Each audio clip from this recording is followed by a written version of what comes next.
গণনা কেন্দ্রের শতাধিক ইভিএম বদল হয়েছে এমনটাই অভিযোগ করলেন নিশীথ প্রামাণিক। 8% বুথে ছাপ্পা হয়েছে অভিযোগ নিশীথের। জেলার বিভিন্ন প্রান্তে আক্রান্ত কর্মীরা কি বলেছেন নিশীথ প্রামাণিক শোনাবো। একেবারে শেষের দিন যেদিন কাউন্টিং হয়েছে, সেই কাউন্টিং হলে আমাদের ফর্ম 17 সেখানে যখন মেলানো হচ্ছিল, বহু কাউন্টিং এজেন্টরা আমার কাছে অভিযোগ করেছেন যে ফর্ম 17C, তাই তো,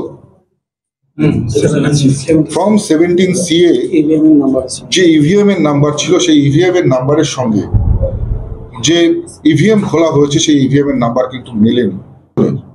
যে ফল, সেই ফল অনুযায়ী আপনারা যদি দেখেন যে বেশ কয়েকটি বিধানসভা, শীতলকুচি থেকে শুরু করে, দিনাটা থেকে শুরু করে, সিতাই থেকে শুরু করে, এই সমস্ত জায়গায় এবং সমগ্র জেলার 8% বুথ, অর্থাৎ প্রায় 164টি বুথে আমাদের প্রাপ্ত ভোটের সংখ্যা যেখানে শুধুমাত্র 6000,